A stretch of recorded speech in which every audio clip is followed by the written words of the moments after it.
अगर आपने मेरा चैनल सब्सक्राइब नहीं किया हुआ तो पहले सब्सक्राइब के बटन पर क्लिक करके मेरा चैनल सब्सक्राइब कर लें और साथ वाले बेल के आइकन पर लाजमी क्लिक कर लें ताकि हर आने वाली वीडियो के अपडेट आपको बर वक्त मिल सके। और हजारों साल से अगर ये नुस्खे चले आए हैं तो कोई तो दम होगा, वरना 10-20 साल कोई चीज नहीं टिकती है दुनिया में। तो इनमें बड़ा दम है, इन्हीं का पालन आप करिए। मैं भी यही करता हूं, इसलिए बीमार नहीं हूं। आप भी करेंगे, आप भी स्वस्थ रहे। तो एक तो हिस्सा है स्वस्थ रहने का। दूसरा हिस्सा है जो गलती से बीमारी आ गई तो क्या करें। तो एलोपैथी की दवा तो बिल्कुल मत खाइए। कोई भी बीमारी आए, चाहे कैंसर ही क्यों ना आए, मैं आपको पूरी गंभीरता और जिम्मेदारी से कह रहा हूं कि जो आपके घर में किसी को कैंसर हो जाए तो बीमारी का इलाज एलोपैथी से तो कभी नहीं करा, क्योंकि एलोपैथी में मरीज जो है ना कैंसर से नहीं मरता, कैंसर का जो ट्रीटमेंट दिया जाता उससे मर जाता। कीमोथेरेपी होती है ना, आधा मर तो वैसे ही जाता है वो कीमोथेरेपी। इसलिए कभी भी किसी को कैंसर हो जाए, एक तो घबराना नहीं और एलोपैथी के डॉक्टर के पास लेके जाना नहीं। फिर आप पूछेंगे क्या करें, मैं आपको दवा बताता हूं। आपके घर में दवा है, कैंसर की सबसे अच्छी दवा है हल्दी। आपको शायद सुन के आश्चर्य होगा, अमेरिका की सरकार ने हल्दी पर 33 पेटेंट लिए हैं। 33 के 33 पेटेंट जो है ना एंटी कैंसरस प्रॉपर्टी के पेटेंट। हल्दी में कैंसर को ठीक करने की सबसे ज्यादा ताकत है। लेकिन हल्दी लेना कैसे है? हल्दी दो तरह से आती है, एक तो सूखी हल्दी है, एक तो आती है ताजा हल्दी, अदरक जैसी। वो ही हल्दी कैंसर की दवा है, ताजा हल्दी। ताजा हल्दी लेना, उसकी गांठ को पीसना, चटनी बनाना, चटनी बना के कपड़े में निचोड़ना तो रस निकल आए, वो रस पिलाना है जो भी मरीज को कैंसर है। हल्दी में क्या है? हल्दी में एंटी कैंसरस जो मेडिसिन है उसका नाम है करक्यूमिन।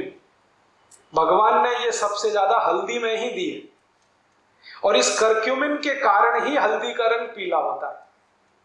वरना अगर ये करक्यूमिन ना हो हल्दी में तो रंग पीला नहीं होगा, वो अदरक जैसी ही रहेगी। तो ये करक्यूमिन नाम का केमिकल है जो एंटी कैंसरस है और इसी की प्रॉपर्टीज पे अमेरिका में पेटेंट है। तो आपके घर में कोई भी कैंसर पेशेंट है तो उसको हल्दी का रस दो, सवेरे सवेरे खाली पेट दो, 2-3 चम्मच दे दो। शुद्ध अगर शहद मिलता हो तो उसमें मिला के दे दो, नहीं तो थोड़ा गुड़ मिला दो, नहीं तो खाली दे दो। और उसके साथ और एक चीज अगर दे सकें, देशी गाय का मूत्र, क्योंकि देशी गाय के मूत्र में भी वही प्रॉपर्टी है जो हल्दी में, उसमें भी गुणधर्म एक ही। तो देशी गाय का मूत्र आधा कप और हल्दी का रस 2-3 चम्मच सुबह सुबह 1 घंटे के अंतर पे जो आपने दिया, आप देखना इतना अद्भुत परिणाम आता है। कई गले के कैंसर के मरीज मैंने सिर्फ यही 2 दवा से ठीक किए, गले के कैंसर के, पेट के कैंसर के, बहुत आसानी से ठीक होते। और ये दोनों ही चीजें आसानी से हर जगह उपलब्ध है। बस इसमें सावधानी एक ही है कि देशी गाय का ही गोमूत्र लगता है, जर्सी का नहीं, विदेशी गाय का नहीं। और देशी गाय का मूत्र लेते समय ध्यान इतना रखना कि वो गाय गर्भवती ना हो, गर्भावस्था में है तो उसका मूत्र नहीं लेना, बस इतना ध्यान रखना। माने गाय की बछड़ी का लेना कभी भी, आसानी से ठीक होने वाली बीमारी। कैंसर के ठीक होने में बहुत बार आसानी है, लेकिन इसका दुष्प्रचार इतना हुआ है कि सब डर जाते हैं और घबरा जाते हैं। और डरने और घबराने के बाद होता क्या है कि तुरंत डॉक्टर के पास जाके ऑपरेशन करा लेते हैं और सब वैज्ञानिक कहते हैं कि जो कैंसर को ऑपरेट कर दिया तो कभी ठीक होता नहीं, पेशेंट भी जाता है, पैसा भी जाता है। आयुर्वेद तो ये कहता है कि शरीर में सभी गांठ कैंसर नहीं होती। आप ध्यान रखना इस बात। हमारे शरीर के किसी हिस्से में कोई गांठ हो जाए तो तुरंत हमें शक होने लगता है कि जी कहीं कैंसर तो नहीं हो गया। डॉक्टर कई बार आपकी अज्ञानता का फायदा उठाते हैं। थोड़ी सी भी गांठ कहीं हो गई, डॉक्टर कहते थे अरे ये तो ट्यूमर है, कैंसर हो सकता है, आप घबरा जाते हैं। तुरंत डॉक्टर कहता है इस गांठ को कटवा के निकलवा दो। अगर वो कटवा दिया तो जरूर कैंसर हो जाएगा। और आयुर्वेद ये दावे से कहता है कि जो गांठ शरीर में बनी है वो घुलती भी है, आप उसका एंटी करो। जिस कारण से गांठ बनी है उसका उल्टा काम शुरू कर दो, वो घुल जाएगी, अपने आप ठीक हो जाएगा। उसके लिए दवाएं हैं, बहुत अच्छी दवाएं हैं, घर घर में वो आसानी से उपलब्ध है। कोई भी गांठ शरीर के किसी हिस्से में हो गई हो ना तो सबसे अच्छी दवा है चूने का पानी। गांठ जो बनती है ना कैल्शियम की कमी से बनती है, और चूने में भरपूर कैल्शियम है, सबसे सस्ता कैल्शियम का स्रोत है। माताओं बहनों में वक्षस्थल पर जितनी भी गांठें बनती हैं, ब्रेस्ट में ट्यूमर्स, वो सब आसानी से डिसॉल्व होते हैं। चूने का पानी है, 2-3 चम्मच ले लो, दही में मिला के खाओ सवेरे सवेरे खाली पेट, बहुत आसान है। नहीं तो चूना ही खाओ। अब चूना खाने का तरीका क्या है? पान में चूना लगा के खा लो, दही में चूना मिला के खा लो, पानी में चूना मिला के पी लो, ये सब तरीके हैं। लेकिन करना है ये सब सवेरे सवेरे। आयुर्वेद की सभी दवाएं खाली पेट सबसे ज्यादा काम करती है। अब तीसरी बीमारी बताता हूं, डायबिटीज हो गई, बहुत हो रहा है आजकल गांव गांव। तो आप इंसुलिन लेते हैं, इंसुलिन बहुत खतरनाक है। इंसुलिन के बारे में सब डॉक्टर कहते हैं कि जो इसकी डिपेंडेंसी हो गई आपको, तो ये लेके ही जाएगी आपको दुनिया से, क्योंकि इंसुलिन बार बार लेने से किडनी खराब होती है, लीवर भी डैमेज होता है, और जो इंसुलिन लेने लगता है ना उसको कुछ भी हो जाता है। ब्रेन हेमरेज हो सकता है, ब्रेन स्ट्रोक हो सकता है, हार्ट स्ट्रोक हो सकता है, पैरालिसिस हो सकता है, कुछ भी हो सकता है, आंखों की रोशनी चली जाती है। तो आप कभी भी ये इंसुलिन पे निर्भर मत करो डायबिटीज के किसी भी पेशेंट के लिए। फिर आप बोलेंगे क्या करें? आपके घर की दवाएं हैं जो आयुर्वेद से आई हैं, उनका उपयोग करो। सबसे अच्छी दवा है मेथी का दाना, सब घर में है। तो जिनको भी डायबिटीज है उनको बोलो कि 2 चम्मच मेथी का दाना रात को पानी में डालें, सवेरे उठ के पानी को घूंट घूंट से पिएं और मेथी के खाएं। बहुत सरल इलाज है, 3 महीने में आप देखोगे शुगर नॉर्मल रहेगी। लेकिन शुगर नॉर्मल हो जाए तो ये मतलब नहीं है कि मेथी का दाना छोड़ देना। आगे कभी भी ना हो भविष्य में, थोड़े दिन खाते रहो। और जो और ज्यादा शुगर है, मेथी के दाने से नहीं मिट रही है, तो एक छोटा काम करो कि मेथी का दाना खाया, उसके आधा पौना घंटे के बाद करेले का थोड़ा रस पी लो, आधा कप, बहुत जल्दी ठीक हो जाएगा। और अगर इन दोनों से भी कब्जे में नहीं आ रही है, कंट्रोल नहीं हो रही है शुगर, तो तीसरा और आखिरी उपाय करो, जामुन की गुठली का पाउडर बना लो, वो चम्मच भर के गर्म पानी से फंकी ले लो, खाने के आधा घंटे पहले या आधा घंटे बाद। ये 3 एक साथ करो तो गारंटी से शुगर ठीक। बहुत आसान इलाज है, कोई साइड इफेक्ट नहीं है, कोई खर्चा भी नहीं है, ये सब चीजें घर में मौजूद है। जामुन तो सबसे सस्ता फल है। मौसम के समय में जामुन की गुठली खरीदो तो शायद 1 रुपए में 5-7 किलो या 10 किलो मिल जाएगी। सुखा के कूट पीस के पाउडर बना के रख लो। ऐसे ही अगर आपको जॉइंट्स पेन बहुत होता है, घुटने में दर्द है, एड़ी में दर्द है, कमर में, तो भी मेथी दाना अद्भुत काम करता है, क्योंकि वात से होने वाली कोई भी बीमारी में मेथी दाना अद्भुत काम करता है।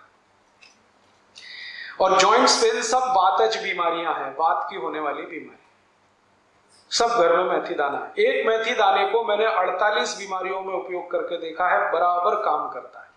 गंभीर से गंभीर बीमारी और आसान से आसान बीमारी में काम है मेथी दाने का। एक बहुत गंभीर बीमारी अक्सर माताओं बहनों को होती है। कोई माँ अगर गर्भावस्था में है तो बच्चा उत्पन्न होने के बाद उसका गर्भ अपने स्थान से खिसक जाता है, जिसको यूट्रस डिस्प्लेसमेंट कहते हैं। गर्भाशय का अपने स्थान से खिसक जाता है। अब डॉक्टर के चक्कर में अगर आप फंसे तो वो तो क्या बोलता है कि ये तो अब खिसक गया अपने स्थान से, तो इसको काट के निकाल दो। अगर काट के ही निकालना था तो भगवान ने दिया क्यों? मूर्ख तो नहीं है भगवान, कम से कम डॉक्टर की तुलना में तो मूर्ख नहीं है। हर डॉक्टर के पास एक ही जवाब है, काट के निकाल दो, काट के। और जिस माँ का गर्भाशय कट गया उसकी जिंदगी कट जाएगी। फिर पूरी जिंदगी उसको पीठ दर्द होगा, पाँव में दर्द होगा, घुटने दुखते रहेंगे, और इतना दर्द होगा किसी दवा से रोकेगा नहीं। फिर जब उसकी मृत्यु होगी तो दर्द ठीक होगा। इतना खराब है ये। तो आप कभी भी कोई डॉक्टर के ये बहकावे में नहीं आना। वो ये कहता है ना गर्भाशय काट के निकाल दो, तो कहो जयराम जी की तुम तुम्हारे घर में बैठो, हम कहीं और जाएंगे, और आप घर में ही इलाज कर लो। जो भी माता या बहन का गर्भाशय थोड़ा भी अपने स्थान से हट गया है, उसकी सबसे अच्छी दवा है यही मेथी का दाना। इसके लड्डू बनाओ गुड़ और घी के साथ, और वो माँ को रोज लड्डू खिलाओ सवेरे शाम। आप देखना 20-25 दिन में अपने आप गर्भाशय अपने स्थान पे आ जाएगा। अद्भुत काम करता है ये मेथी। आपको नींद नहीं आती है तो आपका ये जो अंगूठा है ना, अंगूठा, इसके नाखून के दोनों साइड में मेथी दाने बांध के पट्टी लगा लो, बहुत गहरी नींद में सो जाओगे। अंगूठे के नाखून जहां खत्म होते हैं उसके नजदीक मेथी दाना रखो और टेप लगा लो दोनों तरफ, और आप देखो कितनी गहरी नींद आती है। बहुत अद्भुत काम करता है। किसी बच्चे को कान में बहुत दर्द हो रहा है, 2-3 मेथी दाने डाल दो, 5 मिनट ऐसे रखो तो दर्द बंद हो जाएगा, ऐसे कर दो मेथी दाना निकल जाए। मैंने बताया आपको 48 बीमारियों में प्रयोग किया मेथी दाना, कभी भी ये ना नहीं बोलता, रिजल्ट हमेशा देता है। और हमारा घर कोई ऐसा है नहीं जहां मेथी दाना मिले नहीं। अद्भुत है, आप इसको जरूर घर में रखो, भरपूर इस्तेमाल करो। और ऐसे ही एक बहुत अच्छी दवा अपने घर में है दालचीनी। मेथी दाने के बाद दूसरी सबसे अच्छी दवा जो मुझे नजर में आई है वो दालचीनी। एक दालचीनी से लगभग 43 रोग ठीक होते हैं, अकेली दालचीनी। दालचीनी तो आप जानते ही हैं, वो उसको पीस के पाउडर बना लो, तज कहते हैं, शायद उसको तज कहते हैं, यहाँ दालचीनी कहते हैं। हाँ, ये वही है ना सिनामोन जिसको अंग्रेजी में कहते हैं। हाँ, तो ये अद्भुत है दालचीनी। हार्ट के पेशेंट को दे दो, इसका काढ़ा बना के, बहुत अच्छा काम करता है। ब्लड प्रेशर बहुत हाई हो गया है, दालचीनी का काढ़ा पीना शुरू करो। ब्लड प्रेशर बहुत लो है तो दालचीनी का काढ़ा पियो, थोड़ा गुड़ डाल के पियो। अगर आपको बहुत अच्छे पेट खराब रहते हैं, माने ज्यादा दिन पेट खराब रहता है, दालचीनी लेना शुरू करो। पेट के साथ ये संधिवात रहता है तो दालचीनी ले लो, कब्जियत रहती है तो बहुत काम आती है दालचीनी। मोटापा बढ़ गया है तो दालचीनी का उपयोग कर लो, बहुत अच्छे। ये पाउडर फॉर्म में इस्तेमाल की जाती है। ऐसे ही अपने घर में एक बहुत अच्छी दवा है धनिया। धनिया सूखा वाला और ताजा दोनों काम आते हैं। अगर आपको एनीमिया है, माने खून की कमी है, तो हरा धनिया पीस पीस के चटनी बना बना के खूब खाओ, उसका रस पियो। और सूखा धनिया सबसे अच्छा काम आता है थायराइडिज्म। अगर हाइपरथायराइडिज्म है, थायराइड बढ़ा हुआ है, या हाइपोथायराइडिज्म है, घटा हुआ है, दोनों ही स्थिति में सूखे धनिये को पानी में डालो, पानी को उबालो और सवेरे सवेरे घूट घूट पियो, तो लगभग 20-25 दिन में सब तरह का थायराइड खत्म कर देता सूखा धनिया। ऐसे ही आपके घर में एक बहुत अच्छी दवा है काला नमक और सेंधा नमक। आपको तो मेरी विनती है कि आप घर का नमक बदल दो अपना। पहले तो ये पिसा हुआ तो लाना बंद कर दो, आप या तो सेंधा नमक लाओ नहीं तो काला, और वो डेले वाला लाओ। और सब्जी में नमक सब्जी बनाते समय डालो, सब्जी बनने के बाद नमक कभी मत डालो, क्योंकि सब्जी बनने के बाद नमक डाला तो वो जहर जैसा काम करता है। दाल बनने के बाद नमक डाला तो जहर जैसा काम करता है। और एक परंपरा बंद कर दो ऊपर से नमक डाल के खाने की। अगर कोई दिन आपको ऐसा लगता है कि नमक कम है तो कम नमक का ही खा लो, ये ऊपर से डाल के खतरनाक है। इसमें क्या होता है, दो चीजें होती हैं। एक तो जिसने बनाया है खाना उसका अपमान कर रहे हैं आप, उसको ये सिग्नल दे रहे हैं कि देखो तुमने नमक बराबर नहीं डाला है। भले आप बोले या ना बोले, उसको ये हर्ट तो करने ही वाला है, तो उसका अपमान कर रहे हैं और अपने शरीर का भी नाश कर रहे हैं। तो ऊपर से नमक डाल के तो खाना बिल्कुल बंद कर दो। थाली में नमक रख के बैठना, नमक जितना डालना है सब्जी बनते समय, माने उबलना चाहिए, नमक डलने के बाद उसमें उबाल आना चाहिए। ऐसे ये बुरक के खाना, ये तो बहुत खराब है। जैसे हम सलाद पे कई बार नमक बुरक के खाते हैं, ये बंद कर दो। अगर कोई मजबूरी ही है, बुरक नहीं है, तो वो काला नमक थोड़ा बुरक लो, और ये सफेद वाला तो बिल्कुल नहीं। तो इन चीजों से आप बहुत इलाज कर सकते हैं। नमक बदल दो, आपकी बहुत बीमारी चली जाए। और एक दो छोटी बातें बताता हूं कि आपके घर में कुछ ऐसी औषधियां हैं जिनको दुनिया भर के लोगों ने आज मान्यता दे दी है। वो उसमें से एक है तुलसी। अगर तुलसी आपके घर में है, श्याम तुलसी घर में है जिसके पत्ते गहरे हरे होते हैं, तो आपके घर में सब बीमारियों का इलाज है। इस तुलसी के पत्ते का काढ़ा बना के जो भी पी लेगा उसको कभी चिकनगुनिया हो नहीं सकता, ये गारंटी मैं देता हूं। और चिकनगुनिया ठीक होने के बाद जो सब शिकायतें हो रही है ना, अभी दर्द नहीं जा रहा है, कमजोरी नहीं जा रही है, एक ही दिन तुलसी का काढ़ा पी लो तो सब चला जाए। तुलसी जो है ना एंटीपायरेटिक है, माने बुखार से होने वाली तकलीफों की सबसे अच्छी दवा है तुलसी। कभी भी बुखार आ जाए तुलसी का काढ़ा कभी भी दो, भूलो ही मत। ज्यादा तेज बुखार हो तो तुलसी के काढ़े में अदरक का रस मिलाओ, नहीं तो सौंठ का पाउडर मिलाओ। और ज्यादा तेज बुखार है तो इसमें पीपर मिलाओ, छोटी पीपर मिलाओ। और ज्यादा तेज बुखार है तो नीम की गिलोय मिला लो या नीम के पेड़ की छाल का पाउडर मिला लो। कितना भी तेज बुखार खत्म होता है। लेकिन मेन है इसका तुलसी, बेस है तुलसी।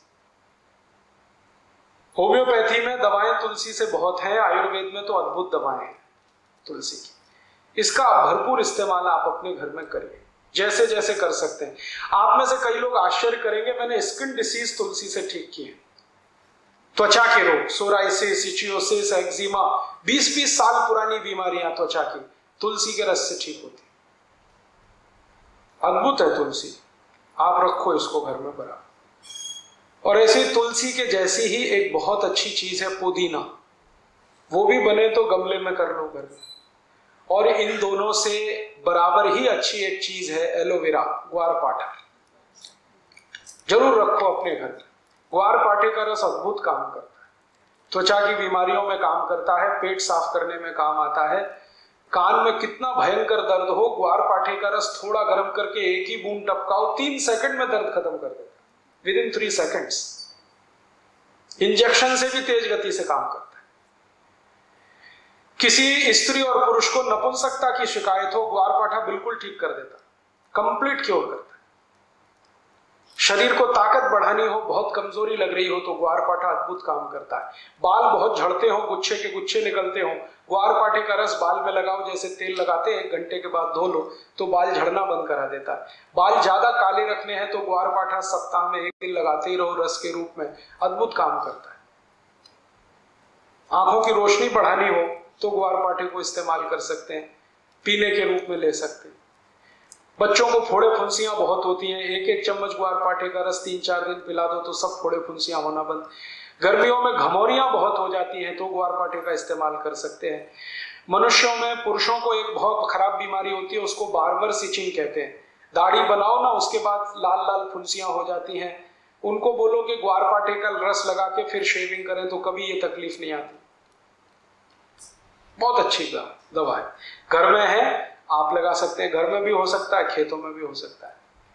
एक दिन मैंने ये सब गिना तो 108 दवाएं हमारे रसोई में हैं, 108। और इनसे हर बीमारी ठीक हो सकती है, कहीं घर के बाहर जाने की जरूरत ही नहीं है। और मैं तो सबको चिल्ला चिल्ला के कहता हूं कि आप बीमारी से नहीं, डॉक्टर से बचो। बीमारी खतरनाक नहीं है, डॉक्टर खतरनाक। एक बीमारी से दूसरे में फंसाएंगे, दूसरे से आपको तीसरे में ले जाएंगे, ठीक ही नहीं होने देंगे। और आजकल डॉक्टर जो दवाएं आपको खिलाते हैं ना, वो दवा अपनी माँ बहन को कभी नहीं खिला सकते, ऐसी दवाएं आपको खिला देते हैं। जिन दवाओं पर कोई क्लिनिकल ट्रायल्स नहीं हुए हैं, जिन दवाओं को किसी ने अप्रूव भी नहीं किया है, उनको धड़ल्ले से प्रेस्क्राइब करते हैं, क्योंकि कमीशन मिलता है। और ये कमीशन खोरी इतना बढ़ गया है कि अब अच्छा डॉक्टर चिराग लेके ढूंढने निकलो तो कोई एक मिले, मुश्किल से एक मिले। इसलिए आप इनसे अगर बचे रहें तो आपकी जिंदगी बहुत सुरक्षित रहने वाली। तो ये छोटी छोटी कुछ बातें मैंने आपसे कही, आप इनका पालन करें। एक तो हमारा आयुर्वेद का हिस्सा है, स्वस्थ कैसे रहें उसके कुछ सूत्र मैंने बताए। एक तो बीमारी आ गई तो अपने घर से उसका कैसा इलाज करें। कोई बीमारी ऐसी नहीं जिसका रसोई से इलाज ना हो सके, और अगर बहुत अधिक जरूरत पड़ेगी तो रसोई से 2-4 कदम ही आगे जाना पड़ेगा। कोई ना कोई वृक्ष, कोई ना कोई पौधा, कोई ना कोई फल ऐसा है जो आपकी सब बीमारियों को ठीक करेगा। तो अगर आपको ये लगे तो आज से करो। और ये सब बातें पढ़नी है तो किताबें ले जाओ, इन पर कुछ सीडी भी बनाई है, वो आप ले सकते हो, कॉपी करा करा के दूसरों को दे सकते हो। लेकिन मेरा कहना है कि अपने जीवन में आप करें, दूसरों को बताते जाएं। ये आपको अपने लिए भी काम आएगा, देश के लिए भी काम आएगा। आप सबका बहुत आभार, बहुत धन्यवाद। अगर हमारी ये वीडियो आपके लिए हेल्पफुल रही है तो हमारे चैनल को सब्सक्राइब कर लें और वीडियो को लाइक भी कर दें, ताकि हमें इस जैसी और वीडियो बनाने के लिए मोटिवेशन मिल सके।